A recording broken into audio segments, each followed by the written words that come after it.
Oh, hello, everyone. It is a rainy Wednesday in Southern California, which we need the rain, so I'm not going to complain. But welcome to Beyond the Page. I am Jennifer Crosswhite, book coach and editor with Stephanie Fager, book marketing expert extraordinaire. And yes, I still love the virtual business card idea where we can change our titles every day because, I love it. some days you just need to be somebody different. Yes, I would love that. And I think we should change it regularly. It's raining. Well, it's not raining here, Jen, but it looks like it could any minute. It's Yeah, it's gross. it's it's one of those, of course, you get rain far more than we do. Yeah. But it's one of those days where I want to curl up in front of the fireplace and read a good book, and I really don't want to work today. And of course, I have to be out and about Yeah, you with got places to go. all the crazy California drivers who don't know how to drive in the rain because we never see it. And, so there'll be wrecks everywhere. So it should be fun. But to brighten my day, I'm wearing my little gingham orange Oh, I earrings. love Julian them. Sparrow Clay. They're They're adorable. Oh my gorgeous. gosh. I own way too many earrings from her. They're so cute. I can't resist. They're so Um, cute. I haven't worn earrings in years because when I was pregnant and had my kiddos, they would like pull on them. And oh, so I yes. stopped wearing them. And so Lindy, my daughter, came home a couple weeks ago and she had her ears pierced, but they got infected and she didn't want to Oh, wear them yeah. anymore or whatever. So a friend of hers in her what are they called? American Heritage Girls, which is similar Oh, to right. Girl Scouts, Yeah. makes earrings. And so she brought these home because I don't think she wanted to hurt her feelings to say, I have no earring holes. She gave them to me. They're my Aw, favorite earrings, Jen. I love it. I They're know. so And so we fun. went to like a volunteer thing and I had them in because I Mhm. was doing something that day. I can't remember. And the little girl was like, those are my earrings. Aw, it's And so I'm like, oh my sweet. gosh, can I buy more from you, little entrepreneur? Like, Right? she's like, I don't sell Yes. them. I'm like, even better. Just pass them along. Just Yeah. make some. Well, I was talking with another gal and we were saying we do so much video these days Mm, that it makes sense to wear earrings because it's kind of this little pop of color by your face and yes. it's a fun, easy way to do something with your outfit and it's just kind of fun. So And I if you love get all the earrings colors. that are created in alignment with your book, Ooh. even cooler. I just did a podcast interview with an author who I think the interview will come out on the Empowered Author podcast this Friday. And she's a oh, Wendy, if you're watching, what are you? She is a engineer.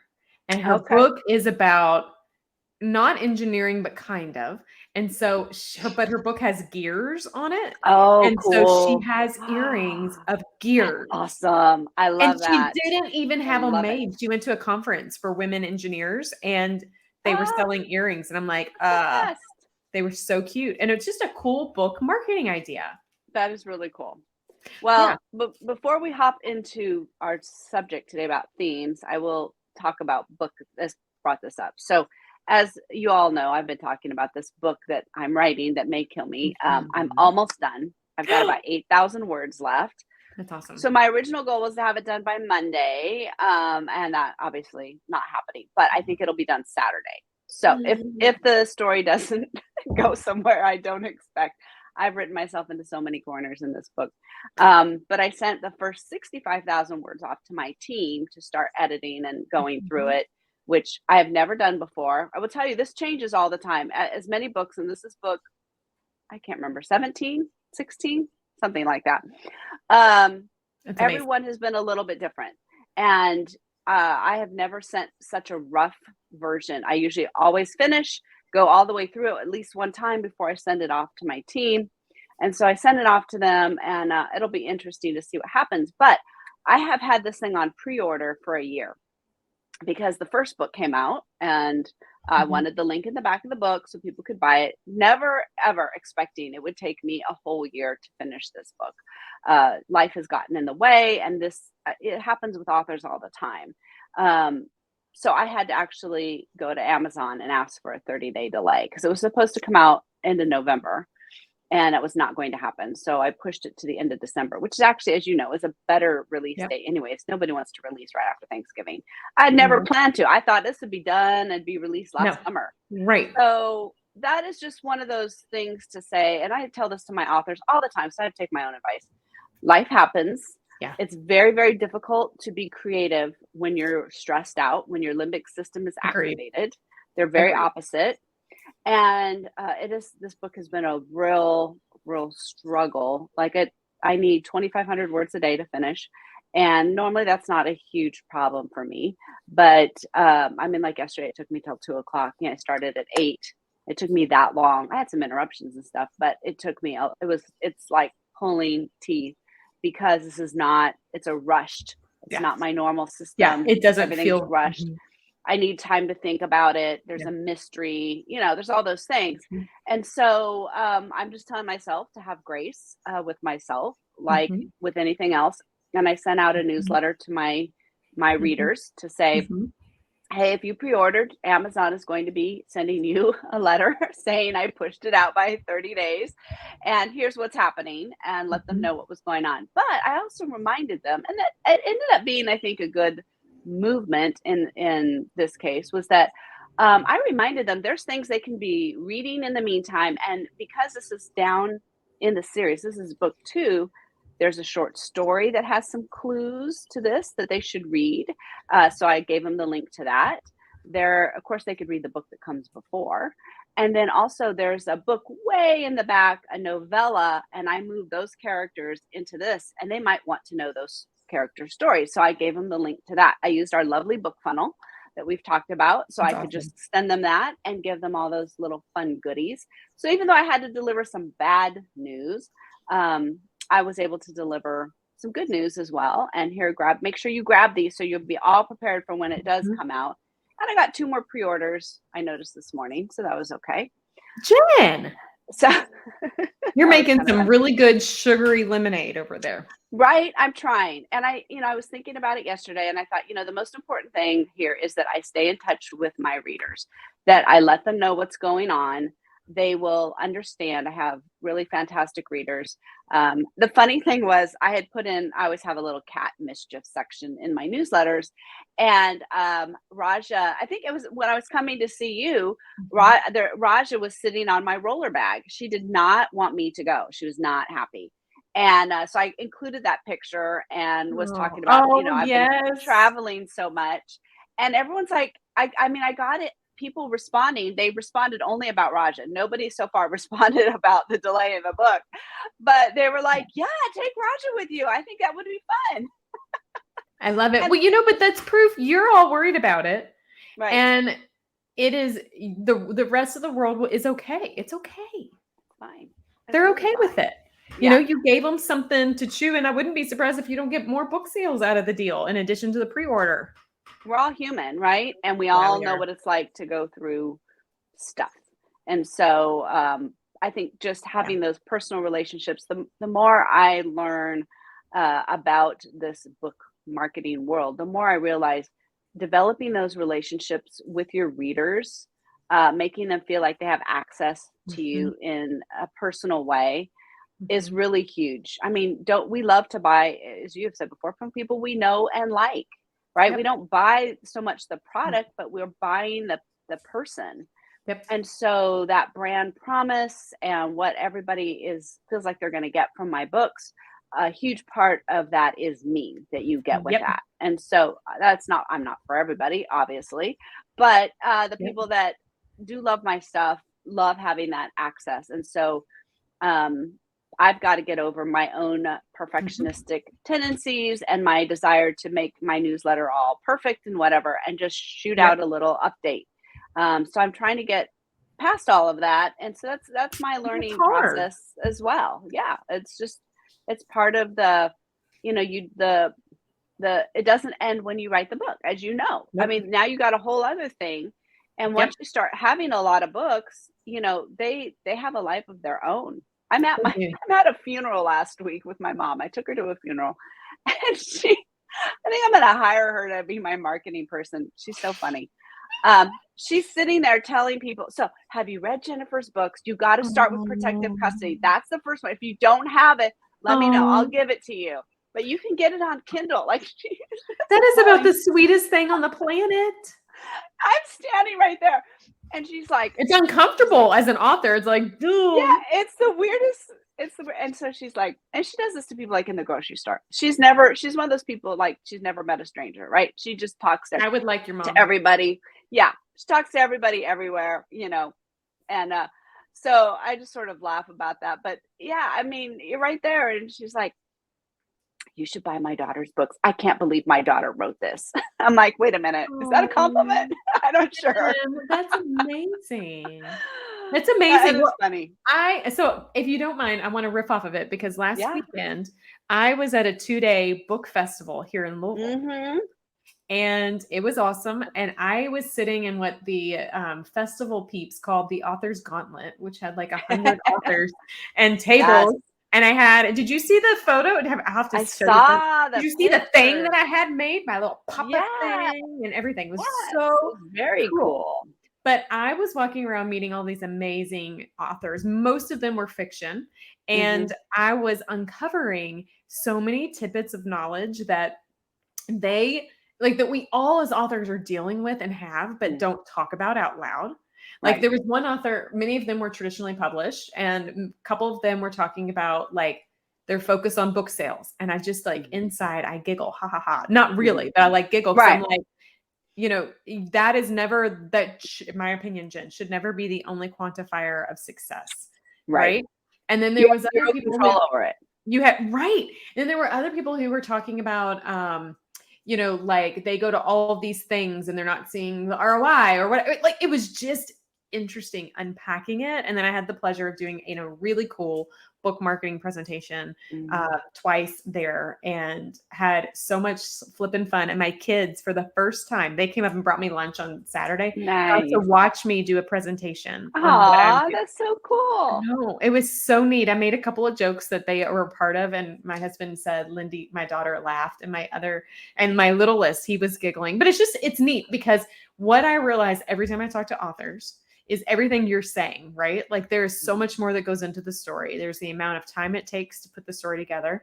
There's the grace we need to give ourselves. There's the behind the scenes person who is literally a human. We're not superhuman. We are doing the best we can to pull what has been gifted to us in our minds out into the paper. And it's hard. Like I shared with the attendees and, as you know, out of all the ways that we chose to spread a message, we picked the hardest one, Jen. We didn't pick the easy route. We picked the hard one. But it's worth it. It pays off in the long run. It does. It really does. And I think that's one of the things you have to try to keep reminding yourself. And this is why it's so great to have other authors around you in community, because you get it. Other people don't really get it. Exactly. But like you and I, we've been going to a lot of conferences and retreats and things like that. And the reason that writers are so hungry for those is because just that connection with other people who are in the same boat as you are, it just makes it so much easier. In 2 weeks, I will be at the 20 Books Conference in Las Vegas, which is this big industry conference, 1,800 people and craziness. But where is it going to be at? Which place in Vegas? Bally's. At Bally's. Oh, that must be a new place. When I went like a couple decades ago. It's old. It's pretty old, and they're revamping it and calling it Horseshoe, something like that. It's a Caesar's property. It's right next to Paris. Okay. I'm following. When we went, my husband and I stayed in the Pyramid. What's that one called? Oh, yeah. The MGM. No, it's across from MGM. Oh, no, the Luxor. The Luxor. Yeah. I wouldn't do it again. I went in those crazy elevators that go sideways or whatever. Yeah, it's weird. That's weird. It was weird. Yeah. It was weird, but it was fun. That's going to be amazing. I can't wait to hear the stories. I'm sure you'll come back with oodles of them. It's so fun. And we're already talking with other authors about, okay, let's get together for dinner and let's, even though the conferences and the sessions, I mean, there's like 200 sessions, it's overwhelming. Oh my gosh. All the industry professionals are going to be there. That's awesome. You get a chance to talk with them. But what I'm looking forward to and what I always take away the most is that the dinners and the time with the other authors where you're just talking about what's going on, you're just chatting, all of that connection. That's the part that's the most important, really worthwhile. Yeah. I always meet some new author friend, and that's just always a huge part of it. Even though it's being away from home for a week is challenging, and the travel and all that kind of stuff. The prep and the comeback is always a challenge, but Okay, so can it's I always introduce you worth to the it. friend that I met in this weekend? Yes, I met show lots me. of them. Actually, hold on. I met lots of them, but I'm going to share this one. This woman wrote this book, Falling Pieces. First of all, isn't that not the most beautiful Ooh. cover?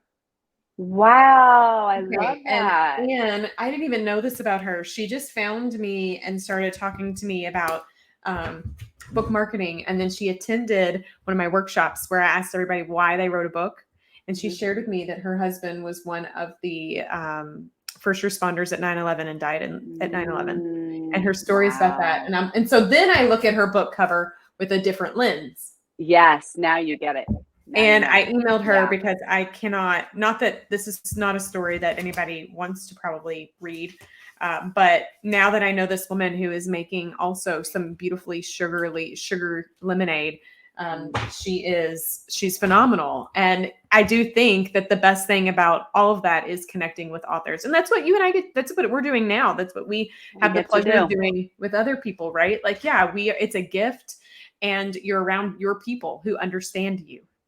Yes. And that transitions wonderfully into our topic today, which is theme. So we've been covering the 5 questions that every piece of content needs to address. The first one was, whose story is it? So who's your audience? Who's the protagonist of your story, which is your reader? What's happening, which is, why are they picking up this book to begin with?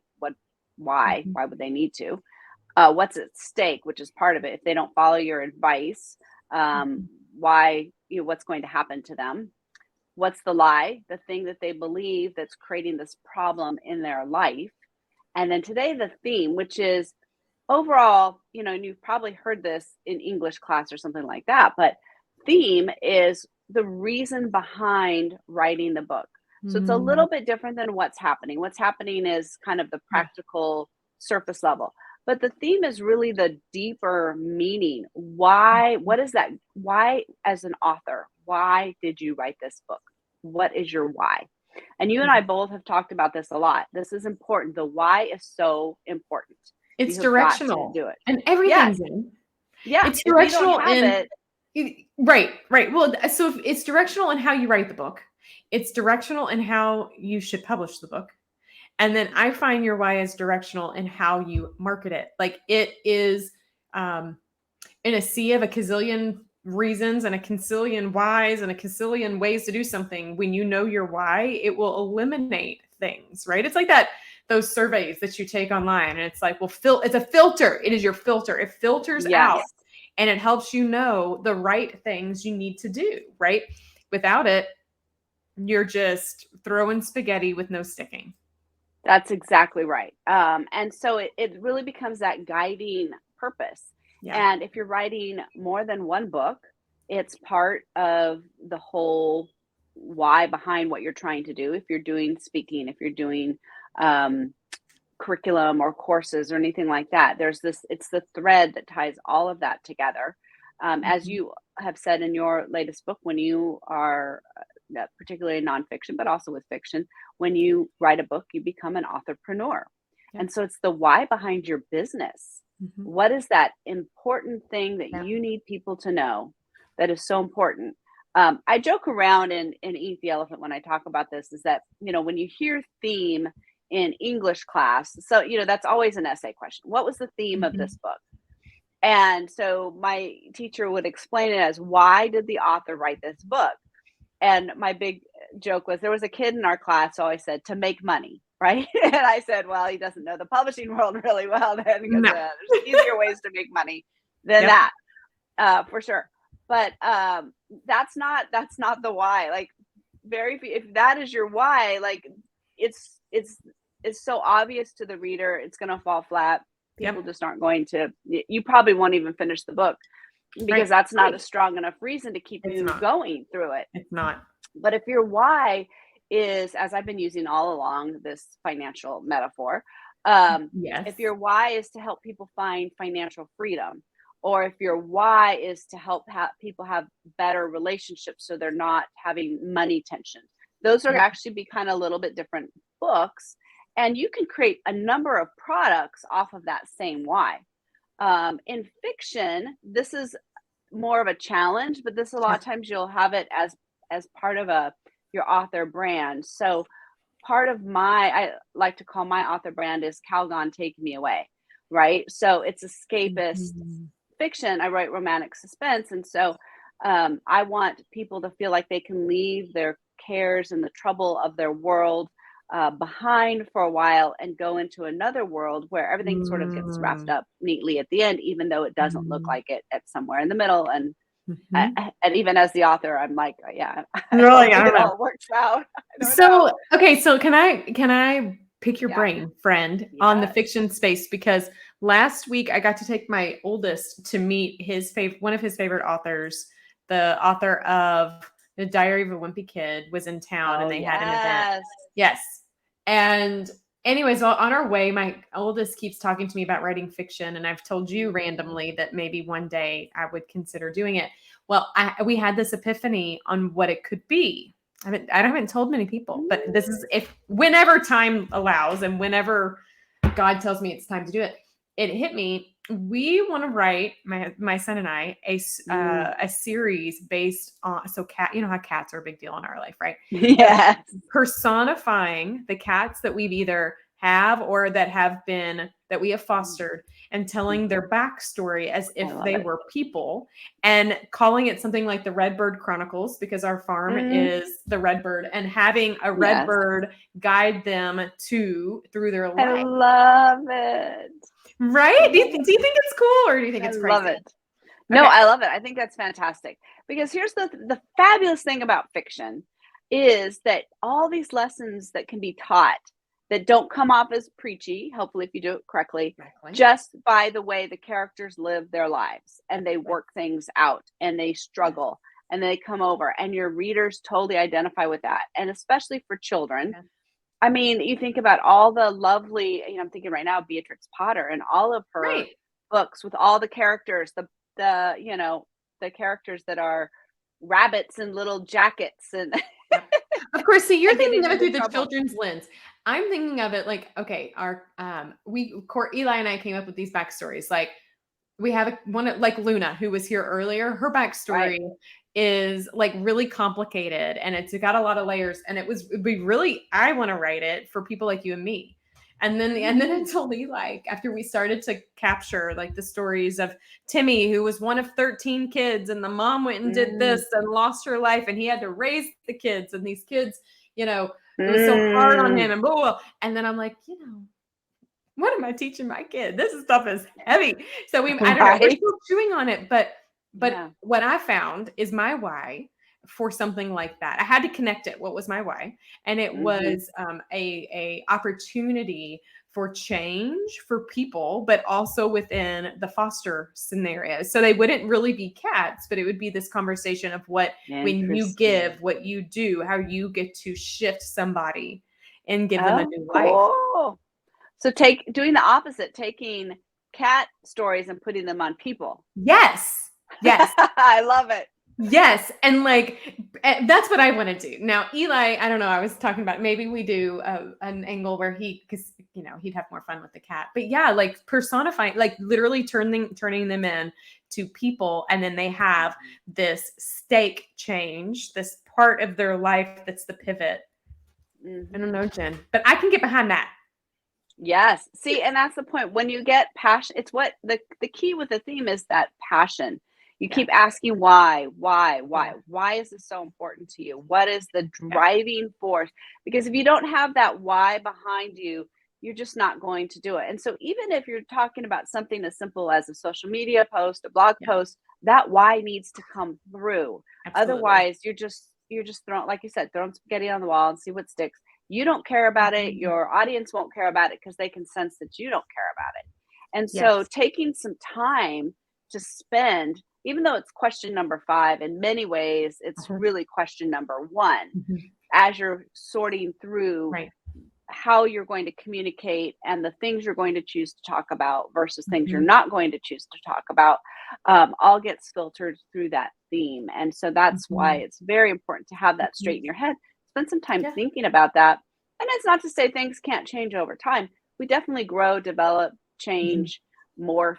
as we learn and go in different directions and things like that. But if Yeah. like one time you're all about fashion, and then the next time your post is all about cats, and then the next time you're talking about the books you're reading, it's really hard to grab an audience who Yes, understands what is it that you're passionate about. There's ways to exactly. put some of that stuff under umbrellas of Exactly. things, but for the most part, people that are going to be following you and listening to what you have to say, they're going to be really pulled in by that why. Whether or not they can articulate what that is about, there's a certain emotion, a certain feeling behind it Yeah. that they are going to be excited about, and that's Yeah. what you really want to focus on. And it's a mix of your why and why someone else will care. That's where the marketing Mhm. lens comes in, right? Why would somebody buy your book? Why would someone read it? So when we talk about an investment in a book, it's more than just the purchase. We want them to read it, because a book that's not read on a shelf is sad, and sad Stephanie makes me sad, and sad Stephanie is not something Mhm. you might want. So it is one of those things where it's like, if you understand your why, and if it merges with a why that is compelling enough for someone to pick it up and read it, that's Mhm. where book sales will happen. That's where your Yeah. business will grow. That's where beautiful things happen in the book space, and stories are fully shared and embraced. Absolutely. Mhm. Absolutely. Well, this has been a fun series to talk about. Yes. You can find obviously all 5 questions in my LinkedIn feed. If you just go Mhm. to my profile, they're all in there. You can also go to YouTube, the Tandem Services channel on YouTube. Mhm. YouTube has new handles now. Did you get that little notice? It's so much easier instead of the long strings of numbers and stuff. So it's just YouTube at Tandem Services, which is fun.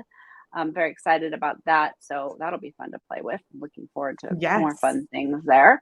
But I have not, the book I have this week, I haven't read it yet. I just got it in the mail yesterday. The Ooh, Idea Factory, Bell Labs and the Great Age of American Innovation. So I listen to a lot of podcasts, love it. and Jeremy Utley, he was on John Acuff's podcast, and he was also on Jeff Brown's Read to Lead podcast. And, both of those podcasters, I love them because they always ask their guests, what are top books that you recommend? And then I Yep. get out my little Amazon wish list and I add all of them to it. And this one and then as I finish something like a goal with my book or Mhm. whatever, I Mhm. order a book. I mean, my Yep. to be read pile is pretty huge. So I don't really know why I'm getting more books, Well, I but was going to say, every time you turn around, you have a new book. It's I've got a new book. beautiful. But isn't it cool? I mean, the Idea Beautiful. Factory. How could I resist a book called The Idea Factory? So Yeah. I'm very excited. So the whole conversation lately was on both those podcasts was about creativity and where do ideas come from. And so Mm. all of the books that they recommended were about people who were very creative and innovative and all that kind of stuff. And so I love the idea as authors that we read outside of our industry and our specialty and things like that, that we pull ideas from other places. So Yes. I mean, Bell Labs, that's technology, right? And that's not writing. No. But I'm super, super curious about how they innovated and how they came up with creativity and ideas. I think that stuff is transferable all over the place. So I'm really I looking can't forward wait to for digging you through to it. tell me all about it, and then I get on my TBR list. I I know have a my poor growing list of pile. all the It's books so Ben tells me about. So I'm hoping, so this is my goal. Like again, today would be a perfect day to sit and read if I No. could do that, but not right now. You're But just going to sit and write because you've got a book coming out that other I people have need a to book sit and done. read. Well, and once the book is out, my life will open up a lot better. So next week will not look so stressful. The end is near, Jen. It is It near. is. It is getting there. It is getting there. So we haven't discussed what we're going to talk about next week, but Oh, it will be I have an exciting. idea. I Okay. have an idea. Yes. So we will be actually, I just jotted it down. We are heading into the holiday season where is a time for businesses and individuals to reflect on the year and look at next year. So I am proposing, Jen, that we do a season. We do we'll call it a season. Several of our discussions on planning for next year for those authors, and whether it's to write your book, whether it is to publish it, whether it is to market it, and whether it is to build and grow a business from it. So I think we I should love take it. that as a guide. That is fantastic because there's a lot of places we can go with that and unpack that. And this is a really good time you want to start thinking, I mean, we're in November. Oh my word, how did we get here? You don't want to wait till the end of December to plan for next year. You really want to be thinking now, because we all know if we don't block things out on our calendar, other people's priorities take over and they crowd that out. Exactly. So if we're going to make this a priority this year, then Exactly. we need to block it out. So I'm excited about that. Okay, cool. Well, Work on some too. yes, it's very cool. All right. Well, authors, your words have power, your book has power, and so does your message. And so we're inviting you to take that message to the page and beyond with me and Stephanie. And we're so excited to see what next year is going to have in store for you. That's going to be a fantastic thing. So we're looking forward to that. Y'all have a All good right, day. everyone. Have a great day. Hope it's not raining where you're at, or maybe like you're in California and you need the rain. Okay, we'll go with it. All right, we'll see you guys next week. Have a good one. Bye-bye. Bye, guys.